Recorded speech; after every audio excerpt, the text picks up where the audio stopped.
халқ қадағу и гуноҳҳои ҷомеаҳои башарро ба оғӯши ҳамдигар моил карда онҳоро маҷбур месозад ки бо шаклу намудҳои гуногун ҳамкориҳои худро созмон диҳанд, яъне равандҳои интегратсионӣ ба андозаи хусусияти объективӣ дошта бошанд ҳам дар онҳо ҷанбаҳои субъективӣ ва махсус низ ба назар мерасанд. бар аси ҳар ду ин хусусиятҳо нишон медиҳад ки онҳо метавонанд ҳам мусбат ва ҳам манфӣ бошанд ва барои кишварҳои алоҳида хусусан кишварҳои рӯ ба рушд аҳамияти худашонро ворид намояд. давраи таърихи навтарини башар нишон дод ки ба ивази ҷанги силоҳнок метавонад ҷанги сард ояд ки бидуни силоҳу аслиҳаи ҳарбӣ аз тариқи набарди мафкураҳо татбиқ мегардад. таҷрибаи ҷанги сард нишон дод ки аз рӯи нерӯмандиаш аслан аз ҷанги бо силоҳ ҳеҷ тафовуте надошта метавонад хеле тезутун муваффақу шикастовар бошад. хушгирии иттиҳоди шӯравӣ ва қудратмандии ғайримуташаккил бо сарварии има дар таърихи навтарини кишварҳои авросиё намунаи ҳамин гуна набардҳои бесилоҳи мафкуравӣ мебошад ки таъсири онро метавонем имрӯзҳо ҳам дар ин ё он гӯшаи ҷаҳон мушоҳидаву эҳсос намоем. агар ба хусусиятҳои ҷанги сард назари таҳлили афканем метавонем дар он назария ва барномарезиҳои амалӣ тозатарини фалсафӣ ва сиёсатшиносиро дарёбем ки яке аз муҳимтарини онҳо албатта назарияи нерӯи нарм мебошад. нерӯи нарм аз нишондиҳандаҳои объективӣ ва субъективӣ иборат буда таносуби ин нишондиҳандаҳо 70% мебошад. нишондиҳандаҳои объективиро метавонанд ба чунин соҳаҳо монанди фазои соҳибкорӣ, фарҳанг, иттилоот, идораткунии давлатӣ, сиёсати хориҷӣ, таҳсилот мушоҳида намоем. яъне дар соҳаҳои мазкур таъсири нерӯи нарм бевосита расида метавонад нишондиҳандаҳои субъективӣ бо ҳизои технологияҳо, пазироӣ, фарҳанг, мавзӯи арзишманд, сиёсати хориҷӣ, ҳаёти мусоид ва маишат вобаста мебошанд ки тибқи ниёзмандиҳои мардум ва хусусиятҳои этникиву психологии онҳо ташаккул меёбанд. дар ин бахшҳо нерӯи нарм бевосита таъсир карда метавонад. аз рӯи соҳаҳои таъсир ба неҳодҳо нерӯи нарм бояд ба воситаи сиёсати хориҷӣ ва дипломатия интихоб дода шавад. он аз тариқи таблиғу тарвиҷи арзишҳои сиёсӣ ба соҳаҳои идораткунии давлатӣ ва соҳибкорӣ роҳ ёфта тавассути ворид кардани чорабиниҳои инноватсионӣ дар ин соҳаҳо ифода меёбад. соҳаи дигаре ки дар он бевосита таъсир дорад фарҳанг ва таҳсилот ба шумор меравад. кишварҳои абарқудрат барои баланд овардани фазои мусоиди дар дастрасӣ ба захираҳои кишварҳои дигар аз усулҳои зиёде истифода бурда бо ин роҳ мехоҳанд таъсири фарҳанг, сиёсат, иштироки худро дар кишварҳои мазкур тавсия диҳанд. барои ин аз чунин силоҳу воситаҳо истифода мебаранд ба монанди интиқоли ғояву орои гуногуни муттаҳидкунанда мусбат ва манфӣ, интиқоли арзишҳои фарҳангӣ ахлоқии худ, муаррифӣ ва пеш бурдани хати машқи сиёсии ҷолиб, инчунин фаъол кардани ниҳодҳои босамари сиёсӣ. мисоли кор кардани ин силоҳҳо дар таърихи навтарини осиёи марказӣ мо ба таври возеҳ дидаем ва мебинем ки аз тариқи фонду созмонҳо, институту ниҳодҳо, форумҳои фарҳанги соҳибкорӣ ва ғайра амал карда ба ҷомеаи кишварҳо таъсир мерасонанд. яке аз муассиртарин воситаҳои интиқоли манфиати кишварҳо ба сифати нерӯи нарм ин интиқоли таҳсилот, таблиғи забон ва арзишҳои фарҳангии худ мебошад. он дар осиёи марказӣ ба воситаи ҷалби ҷавонон ба таҳсилот дар хориҷа, кушодани марказҳои омӯзиши забонҳои хориҷӣ, чорабиниҳои равона шуда ба таблиғи арзишҳои миллӣ ва фарҳангии кишварҳои дигар татбиқи худро меёбад. ҳадафи асосии нерӯи нарм иборат аз он аст ки объекти таъсирро ба худ тобеъ карда бо ин восита ба нухбагони сиёсӣ дастрасӣ пайдо кунад. бо ин роҳ дар расмишавии ҳадафҳои худ роҳ кушояд. тафовути нерӯи нарм ва нерӯи сахт хеле зиёд аст ва он ба андозаи таъсири дигаре ба кишвар мебошад ки аз ҷониби кишвари мавриди таъсир ихтиёран пазируфта мешавад. сабаби ин пазироии нерӯи нарм дар он аст ки нерӯи нарм на ба хушунати бевосита ва хунрезии бедодгарии даврони ҷанг, балки бо роҳи татбиқи чораҳои иҷтимоӣ фарҳангӣ сурат мегирад ки аксаран кишвари мавриди таъсир ба онҳо ниёзмандии зиёд дорад. бештар аз ин ғолибан нерӯи нарм дар он маврид таъсири худро оғоз менамояд ки ҳал накардани масоили иҷтимоӣ фарҳангӣ метавонанд сабаби буҳрони маънавӣ гардад. ҳамин тавр нерӯи сахт ин қудрати ҳарбӣ аст ки бо мақсади зӯран тобеъ кардани иқтисоди давлат татбиқ мешавад ва нерӯи сахт ҳангоми мубориза бо терроризм, дифоъ аз ватан ва дигар намудҳои хавф хатарҳо ба тамомияти давлат ва марзи он дар ҷаҳон нақши калидии худро аз даст намедиҳад ва нерӯи нарм он гоҳ амал карда метавонад ки дар кишвари мавриди таъсир ҷолибии фарҳанг, орои сиёсӣ, барномаҳои иҷтимоӣ мавҷуд бошад. تعریف مؤلف نظریه جوزف ناین از نیروی نرم این تعریف میباشد که در اصول دیگر اون تغییر پذیرفته است. در آن جنبه‌های صفتی و مقداری نیروی نرم شرح یافته است. در آن گفته می‌شود که نیروی نرم تاثیرمندی غیر اگریسیوی در زمینه ضمیره‌های اخلاقی، ایدئولوژی، فرهنگی و عمومی اعتبار می‌باشد. و اندیشه نیروی نرم تنها از جهت دیپلماسی باید تطبیق گردد و مضمونا یک امر شورای به حساب می‌رود. خب ببینیم که چگونه این نیروی نرم در آسیای مرکزی تطبیق می‌گردد. اصل نیروی نرم کشورها از سال‌های 80 عصر 20 با افزودن پرده آهنی آغاز گردید. در این دوره فعالیت کشورهای اروپا، ترکیه و اسرائیل پیهم آغاز گردید. کشورهای تطبیقگر نیروی نرم خود را در آسیای مرکزی در 4 گروه تقسیم کرده شدند. و گروه یک چین رو داخل می‌کنیم که بنابر پاراdigم علایده فرهنگی داشتن آن رو باید به طور علایده به نظر گیریم. گروه دوم کشورهای اسلامی ایران و ترکیه میباشند که خب با خصوصیت‌های دینی و دنیوی خودشان فرق می‌کنند. گروه سوم که روسیه میباشد که میراث ویژه اوراسیایی خود را در اینجا دارد و گروه چهارم ایما و کشورهای اروپا در منطقه ارزش‌های غربگرایانه را تحمیل می‌نماید. باید تذکر نمایم که موضوع مذکور خیلی کم در بلوچستان تحلیل شده است و اون چیزی که من میگم اساساً در اساس تحقیقات‌های دیگر کشورها گفته شده ایستاده است و با فکر ملاحظه‌های من موافق آمده.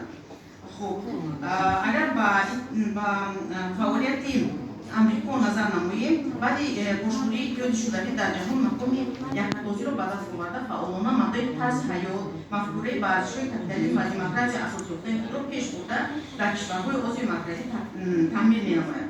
برای این کار اندوستری که نام شو بیزنس فرهنگ عمومی به کار برده شد که در جهان طرفداران زیادی را پیدا نمود. تشکیل برنامه‌های مخصوص به این امکان داد که شماره نخبگان طرفدار خود را به مراتب افزاید. شبکه بیشمار و بزرگی سازمان‌های غیردولتی که در تمام جهان فعالیت داشته از بودجه دولت مبلغ گذاری می‌شوند دستگیری نهادی شده نیروی نرم را تامین می‌نماید. از سال‌های 90 عصر 20 جمهوری ترکیه به عرصه عمل وارد گردیده در کشورهای آسیای مرکزی خصوصا کشورهای ترک‌زبان فعالانه نیروی نرم خود را استفاده کرده ایستاده است. روسیه با اون تاثیر فرهنگی خود را حتی در دوره قدرتی خود از سال‌های 2000 دست کشیده بود از سال‌های 2000 آغاز کرده برنامه‌ریزی‌های خود را در استفاده از نیروی نرم در کشورهای پساشدگی گسترش می‌دهد. امروز روسیه کاملا به تطبیق این گونه برنامه‌ها ثابت کرده و تاثیر نیروی نرم خود را در این منطقه دامنه‌دار کرده است. نیروی نرم روسیه در آسیای مرکزی نه تنها بازار قوه ارزان کاری می‌باشد بلکه آن با اصطلاح زیرشکم نرمی هست که جایگیرشوی جغرافیایی کشورهای پساشدگی روسیه را وادار می‌کند که ضرورت دفاع آنها را از اکستریمیسم دینی و خطرهای دیگر مفکوروی تامین نماید.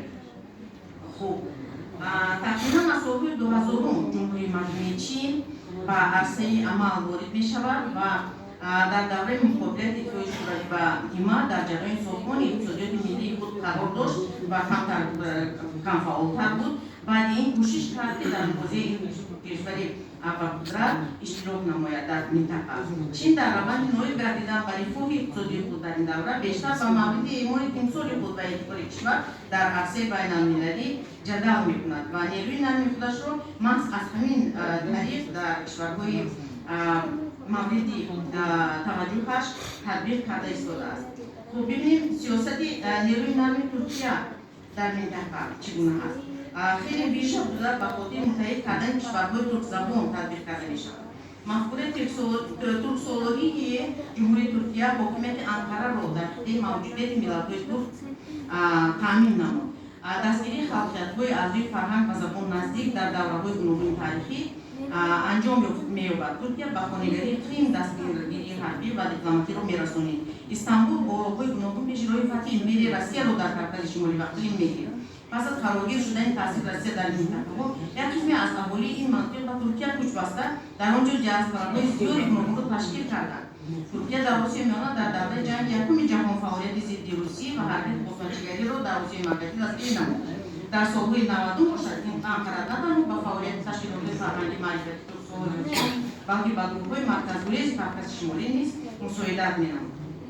имрӯзҳо яке аз аввалинҳо шуда иқтисодиёти давлатҳои навтаъсиси Осиёи Марказиро ва Кавқозро ба расмият шинохт ва ба як қатори аз онҳо ҳанӯз пеш аз пошгурии Иттифоқи Шӯравӣ муносибатҳои дуҷонибаро барқарор кард. баъди пошгурии Иттифоқи Шӯравӣ Анқара кӯшиш кард ки холигарӣ ба вуҷуд омадаро бо мафкураи турксолорӣ пур кунад. кишварҳои Осиёи Марказӣ таъсири афзояндаи Туркияро дар соҳаи фарҳанг ва маориф ба таври гуногун қабул карданд. Туркманистон ва Ӯзбекистон як қатор чораҳоро дар сатҳи давлатӣ барои маҳдуд кардани таъсири туркӣ ба соҳаи маориф пеш гирифта бошад, Қирғизистон ва Қозоқистон баръакс таваҷҷӯҳи худро дар ҳамкориҳои фарҳангӣ намоиш дода мавзӯи наздикии этникиро ба хотири афзудани ҷараёни маблағгузориҳои туркӣ қувват доданд. ҳамин тавр дар натиҷаи пошгурии Иттифоқи Шӯравӣ ва ташкили давлатҳои мустақили советскои дорои шумораи бештари аҳолии туркзабони Анқара имконияти хеле мусоид вусъат додани фазои таъсири худро ба даст бурд.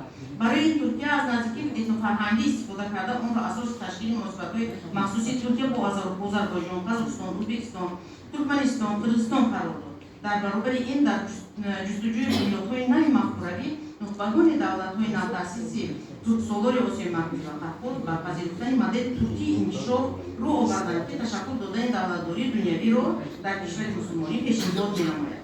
Таври муҳаққиқон иброз медоранд, амалан ҳамаи ҷумҳуриҳои Осиёи Марказӣ, инчунин Озарбойҷон, билохира тарзи рушди Туркиро интихоб намуданд. хуб чунин вазъият экспансияи Туркияро ба минтақаи Осиёи Марказӣ мусоид кард.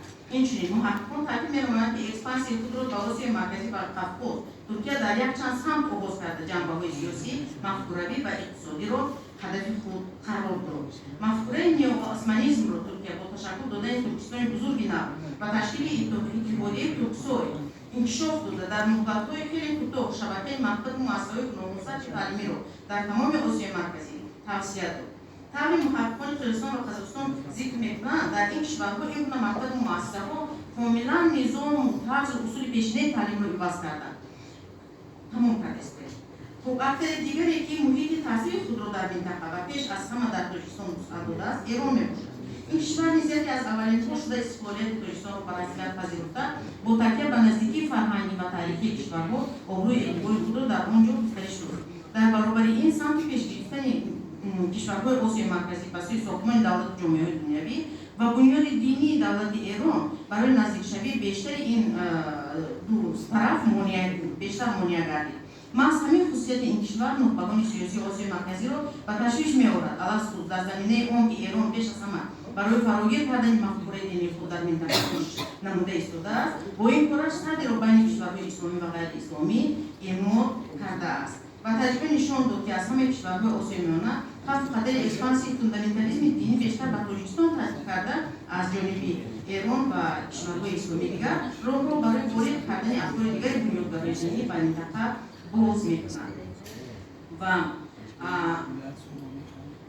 бояд гуфт ки хуб дар замони ҳозира бояд ки ба таъсири ҳамин қувваи нақд дар кишварҳои Осиёи Марказӣ ва аллакай дар Тоҷикистон аҳамияти хеле зиёд дода шавад ва махсус ин масъала бояд омӯзиши худро пайдо кунад, зеро агар ки дигар таъсирҳо, дигар иттиҳодияҳо барои мустаҳкам кардани масалан ҳамкориҳои иқтисодӣ ва сиёсӣ равона шуда бошад, нерӯи нам асосан барои рабудани нерӯи зеҳнӣ ва нерӯи инсонӣ равона шудааст ва дар ҳоле ки Тоҷикистон дар бисёр мавридҳо мавқеашро нисбат ба ҳамин масъала камтар ошкор менамояд, аз бисёр масъалаҳо худдорӣ менамояд ва ба мавзӯи фаъолона муҳокима кардани ин масъала чандон таваҷҷӯҳ надорад, бигӯем ҳамин масъала хеле фарогир шудааст ва вақте мо ба кишварҳои масалан ҷаҳони Туркӣ ба истилоҳи худашон сафар менамоем, мебинем ки аллакай хеле корҳои зиёде дар мавриди барҳам додани хотираи таърихии кишварҳо дар он ҷо сурат гирифтааст ва аз Тоҷикистон ҳатто дар бисёр барномаҳои фарҳангии худашон ҳамчун кишвар ва ҳамчун як субъекти фарҳангӣ ёдоварӣ намекунанд. Бинобар ин ман махсус ба ҳамин конференсия чиз кардан ضعیف دادن و اجازه دادن برای اشتراک و تا اینکه همین درد خودم رو برای شما ابراز کرده توانم. تشکر زیاد.